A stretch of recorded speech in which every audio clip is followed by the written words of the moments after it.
Davlatimiz rahbari Shavkat Mirziyoyev tashrif buyurgan navbatdagi manzil Quva tumanidagi 1-sonli texnikum bo'ldi. Prezidentimiz yoshlarni zamonaviy kasblar va xorijiy tillarga o'qitish ishlari bilan tanishdi. 2025-yil 1-apreldagi prezident qaroriga muvofiq Quva tumanidagi mazkur kasb-hunar texnikumi faoliyatini kengaytirish belgilangan edi. Shu asosda texnikum binosida zamonaviy kasblarga o'qitish markazi tashkil etildi. Markazda xalqaro ta'lim dasturlari asosida dual ta'lim yo'lga qo'yiladi. Ya'ni o'quvchi faqat nazariy bilim bilan cheklanmaydi, balki kasbni amaliyot bilan birga egallaydi. Bu yerda 550 nafargacha yoshlarni zamonaviy kasblarga o'qitish rejalashtirilgan. Prezidentimiz texnikum faoliyati bilan tanishar ekan, zamonaviy kasblarni egallayotgan yoshlar bilan samimiy suhbatlashdi. Ularning o'qish jarayoni, tanlagan yo'nalishlari, kelgusi rejalari va kasbga bo'lgan qiziqishlari bilan yaqindan tanishdi. Ko'rib turganingizdek, Amerikani kartasini hozir ochib turib yodlayapti. Bizda Amerikani kartasini bilsa, ishi 50% ga osonlashadi. Sababi bu yerdan turib yuklarni olib xizmat ko'rsatamizda.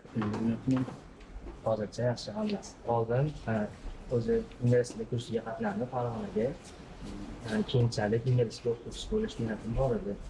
Lekin hozirchalikka shu o'zimizni texnikumda traktor mexanik bo'limida o'qiyman.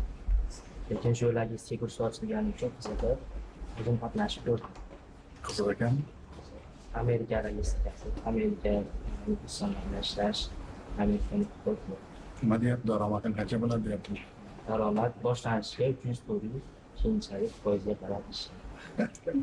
KPI'larga qarab turib hurmatli prezident, hozirda bizda bolalar 2000-3000 dollargacha oylik olishyapti. Uning uchun albatta 1 yillik tajriba bo'lishi kerak. Bizda mukammal bo'lishi kerak. Tilni yaxshi o'rganib turib. Davlatimiz rahbari bugungi tez o'zgarayotgan davrda yoshlar zamonaviy kasb, xorijiy til va amaliy ko'nikmalarni puxta egallashi zarurligini ta'kidladi.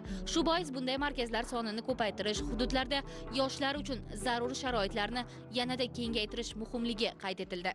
Yana bir muhim jihat, texnikumda xorijiy ta'lim tashkilotlari bilan hamkorlik yo'lga qo'yilmoqda. Jumladan Xitoyning Nankin texnologiyalar universiteti bilan hamkorlikda nemis va xorijiy tillarni o'qitish, shuningdek qishloq xo'jaligi va yashil energetika uchun zarur zamonaviy kasblar o'rgatiladi. Qishloq xo'jaligida dron operatori, smart irrigatsiya, quyosh panellarini ta'mirlash va o'rnatish ustasi kabi yo'nalishlar bugungi zamon talabi. Chunki iqtisodiyotning har bir sohasi qishloq xo'jaligidan tortib energetikagacha texnologik yondashuv, tejamkorlik va malakali kadrga ehtiyoj sezmoqda.